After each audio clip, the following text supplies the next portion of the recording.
Hello everyone, myself Ashutosh Rai. मैं पिछले 5 सालों से नीट की काउंसलिंग करा रहा हूं और आपको लाखों बच्चों को मैं सीयूटी एग्जाम के लिए गाइड कर रहा हूं। आप सभी का स्वागत करता हूं नीट शास्त्र पे। और इस वीडियो में हम बात करने वाले हैं नीट 2023 की एक्सपेक्टेड कट ऑफ रिजल्ट आने के बाद।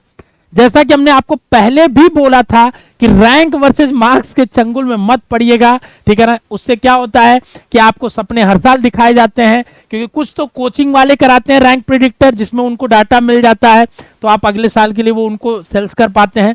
कुछ आपके काउंसलर्स कराते हैं जो आपको बेवकूफ बनाते रहते हैं और लास्ट तक आपको पता चलता है कि आपको सर्विस ही अच्छी नहीं मिल पाई और आपका करियर बर्बाद हो गया, ठीक है। आप एक अच्छे कॉलेज में जा सकते थे जहां आपने गलती डिसीजन ले लिया, तो ऐसा ही हुआ है, ठीक है ना।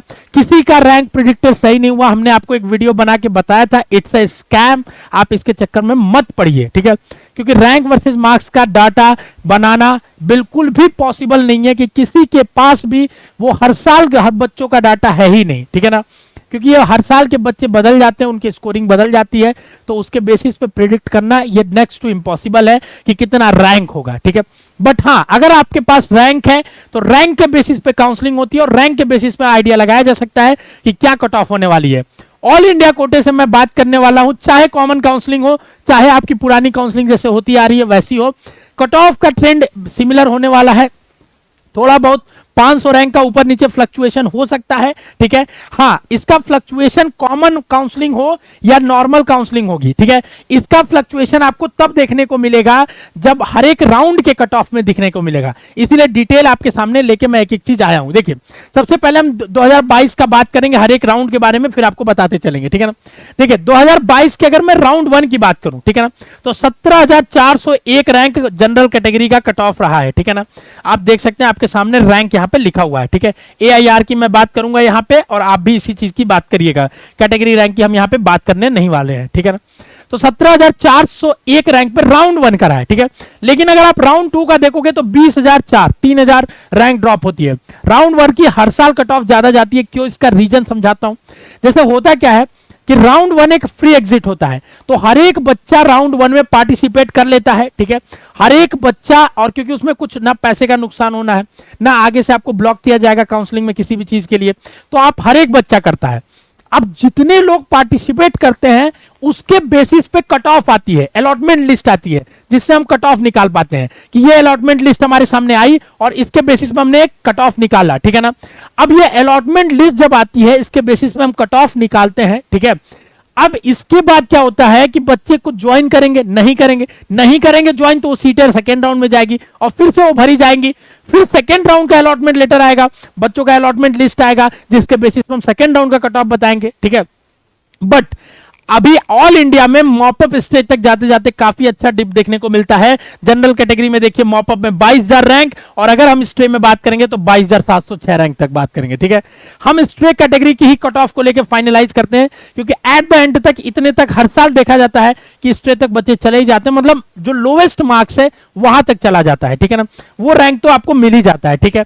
तो ये लास्ट ईयर की स्ट्रे राउंड की है। अगर आप देखना चाहते हो लास्ट ईयर की हर एक राउंड की, तो मैं आपके सामने कट ऑफ दिखा देता हूं, ठीक है ना। ये राउंड 1 की आप चाहो तो स्क्रीनशॉट ले सकते हो कैटेगरी वाइज, ठीक है ना। ये राउंड 2 की है, कॉलेजेस के नेम भी हमने लिखे हैं, ठीक है ना। ये राउंड मॉपअप राउंड की है, ठीक है। और ये रही स्टे राउंड की। इसी के बेसिस पे हम बात करके आपको बताने वाले हैं इस साल का प्रेडिक्शन, ठीक है ना। देखिए, जितने ये लास्ट ईयर का रैंक है, रैंक पे ही हमेशा अलॉटमेंट होते आया है, तो यही ऑलमोस्ट होना चाहिए, ठीक है। लेकिन क्यों रैंक फिर डाउन या अप जाता है, उसके रीजन को समझिए। हर साल कुछ नई सीटें ऐड होती हैं जिसकी वजह से कट ऑफ थोड़ा लो जाता है, ठीक है। हर साल बच्चों के डिसीजन में थोड़ा बहुत फ्लक्चुएशन आता है कि कभी बच्चे स्टेट की तरफ ज्यादा मूव करते हैं, कभी ऑल इंडिया की तरफ, जिसकी वजह से फिर से फ्लक्चुएशंस आते हैं, ठीक है। पर एट द एंड बच्चे को कहीं ना कहीं तो एडमिशन लेना ही है, अगर ओवरऑल कॉलेज देखेंगे तो मैं आपको बताने जा रहा हूं कि जैसे इस साल की अगर हम बात करके देखते हैं तो अभी तक हमारे पास 2750 college seat, MBBS seat all over India की लिस्ट आ चुकी है, ठीक है ना। बाकी एनएमसी ने बोला है कि 8,000 कॉलेजेस तक आ जाएंगे, ऐसे न्यूज में आ रहे हैं, ठीक है। तो उसके 15% अगर हम देखेंगे तो ऑलमोस्ट हम मान के ये चलेंगे, ठीक है ना। आपको मैं बताता हूं कि जो भी, ठीक है ना, 3+3,000 रैंक तक इसके हैं, मतलब ऑलमोस्ट 24,500 से लेके 25,000 रैंक तक हैं कहीं ना कहीं उनको स्ट्रे राउंड तक चांसेस बनते हैं मिलने के जनरल कैटेगरी में। सेम विथ आपके ईडब्ल्यूएस और ओबीसी, ठीक है ना।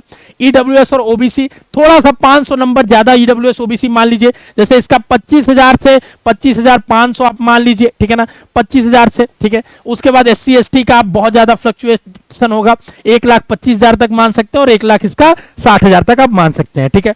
ये आपके दिखने वाला है 2023 का एक्सपेक्टेड एट द एंड तक। मैं बता रहा हूं, ये मत कहना कि सर आपने 25,000 बोला था 24,000, तो अगर जिनका भी 25,000 रैंक तक है ऑलमोस्ट वो काउंसलिंग कराए, ठीक है ना।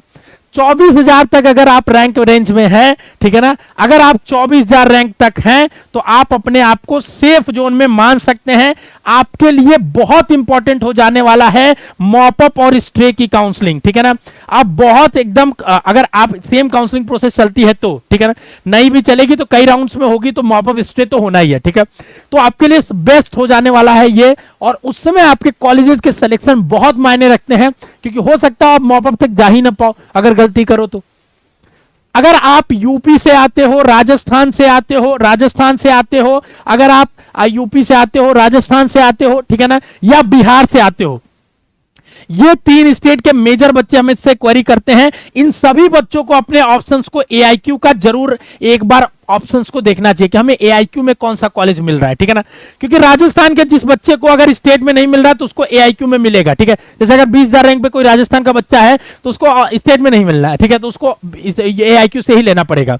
पर यूपी वाले बच्चे के बाद कई बार ऑप्शन दोनों का होता है, तो एक बार आप ऑल इंडिया की पॉसिबिलिटीज को देखो, ठीक है। राजस्थान और Bihar high cut off state है, लेकिन जैसे आप एमपी से हो, गुजरात से हो, तो आपके रैंक पे, ठीक है ना, आपको स्टेट में बेटर कॉलेज मिलेगा, स्टेट में लेना चाहिए, ठीक है। ये सारी पॉसिबिलिटीज को हम आने वाले समय में लाइव सेशंस में जरूर डिस्कस करेंगे।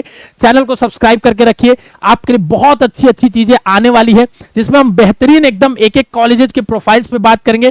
खासकर हम 20,000 से लेके 24,000 रैंक तक मिलने वाले कॉलेजेस की प्रोफाइल पे ज्यादा बात करेंगे, क्योंकि वही बच्चे होते हैं जिनको सबसे ज्यादा काउंसलिंग की नीड्स होती है, जो सबसे ज्यादा इस समय परेशान होते हैं, पैनिक स्टेट में होते हैं। बाकी जो उनके ऊपर के बच्चे हैं जिनका 6,000 रैंक है, 8,000 रैंक है, हमारे पास वो भी बच्चे हैं जो 690 में काउंसलिंग करा, 690 मार्क्स आया काउंसलिंग करा रहे हैं, वो बच्चे भी हमसे काउंसलिंग करा रहे हैं, ठीक है ना।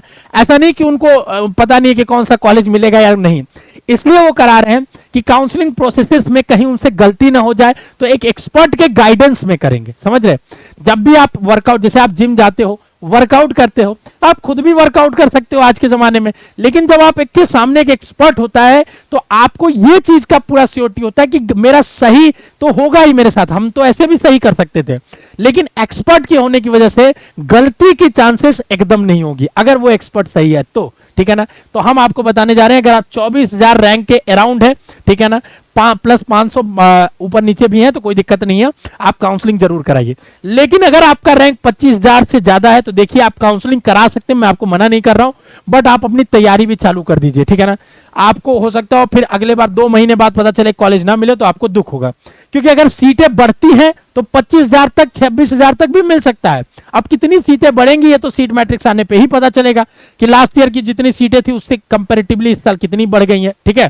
तो ये आपका मैं एक प्रेडिक्शंस दे रहा हूं, जो कि अगर 24,000 रैंक तक आप ऑलमोस्ट 25,000 रैंक तक है तो आप अपनी काउंसलिंग का प्लानिंग चालू कर दें। चीजों को समझना, कॉलेजेस के बारे में, प्रोसेसेस के बारे में आप करना चालू कर सकते हैं। आप चाहें तो हमारी पेड काउंसलिंग को ज्वाइन कर सकते हैं, नंबर 1 है, क्योंकि हमारी पेड काउंसलिंग का यूनिक कंसेप्ट है पर्सनलाइज काउंसलिंग। पर्सनलाइज काउंसलिंग का मतलब कि आपको एक पर्सनल मेंटर अलॉट किया जाता है जो सिर्फ मैक्सिमम 10 स्टूडेंट्स को हैंडल करता है। तो जब भी आपकी कोई क्वेरी होगी वो आपके लिए अवेलेबल होगा। ऐसा नहीं कि एक मेंटर मैं ही हूं यहां पे सिर्फ, और यहां पे 200-300 बच्चों को हैंडल कर रहा हूं। हमारे जैसे आपको यहां पे सैकड़ों मेंटर्स हैं, क्योंकि हम लोग हर साल 500 से 600 बच्चों का मिनिमम काउंसलिंग कराते हैं। लास्ट ईयर हमने 800 प्लस बच्चों का काउंसलिंग कराया है, ठीक है, अलग अलग कॉलेजेस में पहुंचाया है, ठीक है। तो हमारे पास सैकड़ों मेंटर्स हैं, ठीक है। हमारे मेंटर्स ज्यादातर मेडिकल कॉलेजेस के स्टूडेंट्स होते हैं या एक्सपर्ट्स होते हैं, जिनको 5 सालों से ज्यादा के एक्सपर्ट्स है काउंसलिंग के बारे में। जो मेडिकल के स्टूडेंट्स होते हैं उनका एडवांटेज ये होता है कि वो कॉलेजेस के बारे में ऑन ग्राउंड रिपोर्ट जानते हैं, तो आपको उसी तरह के मेडिकल कॉलेजेस से कनेक्ट कराया जाता है, स्टूडेंट से, मेंटर से, काउंसलर से, जो आपको आपके लिए हेल्प कर पाए। अगर आपको यूपी के कॉलेजेस के बारे में जानना है तो यूपी के मेंटर से कनेक्ट कराया जाता है। ये सारी चीजें हम टेक्नोलॉजी बेस्ड पे बहुत अच्छे तरीके से करते हैं। वही डाटा आपको देते हैं जिससे आपको कंफ्यूजन क्रिएट ना हो, जितनी उतनी इंफॉर्मेशन जितनी आपके लिए नीडेड है, नहीं तो असंख्य पड़ा है डाटा और इंफॉर्मेशन, आप उसमें कंफ्यूज होते रहेंगे और अपने कोई भी एक डिसीजन नहीं बना पाएंगे लास्ट मोमेंट तक। डिसीजन हम बनाना हमारा सबसे प्राइमरी फैक्टर है और इसी चीज के लिए हम लोग जाने जाते हैं, यही हमारी लेगेसी है। 5 सालों से ज्यादा बेसिक शिक्षा और नीट शास्त्र का हमारा ब्रांड है। आप जाके देख सकते हो हमारे चैनल्स को, दूसरे चैनल्स को, दूसरे वेंचर्स को, आप पूरी आप चीजों को चेक कर सकते हो ताकि आपको ट्रस्ट भी हो जाएगा। ठीक है बच्चों, ठीक है गार्जियंस जो भी देख रहे हैं या स्टूडेंट्स जो भी देख रहे हैं, आप इस बात को समझिए कि अगर 25,000 तक है जनरल कैटेगरी, ओबीसी कैटेगरी, तो अपने आप को एक सेफर जोन में मान सकते हैं और लास्ट तक आप काउंसलिंग को जरूर अच्छे से कराइए। ठीक है, स्वस्थ रहिए, मस्त रहिए, और अगर कोई डाउट है आपको तो जरूर कर दिए कमेंट बॉक्स में, नहीं तो दिए गए नंबर पे आप व्हाट्सएप करिए अपना रैंक, अपना मार्क्स, अपना रैंक, अपना कैटेगरी और स्टेट और नेम लिख के जरूर अपना कमेंट बॉक्स में हमें बताएं। ठीक है ना, जरूर रैंक, कैटेगरी, स्टेट और नेम लिख के आप जरूर हमें कमेंट बॉक्स में बताएं या हमारे इस नंबर पे भेज दें, और हमारे नंबर पे भेजेंगे तो हमारे काउंसलर 24 घंटे के अंदर आपको जरूर कांटेक्ट कर लेंगे। तो ये रही एक्सपेक्टेड कट ऑफ की लिस्ट, रैंक वाइज हमने बताया है। मार्क्स का प्रिडिक्शन भी आगे चल देंगे, मार्क्स सब मायने नहीं रखते यहां से, बिल्कुल आप समझिए रैंक ही है जो वही आगे बढ़ेगा यहां से काउंसलिंग में, क्योंकि एक रैंक पे एक बच्चा होता है और रैंक वाइज ही काउंसलिंग होती है। All the best to all of you.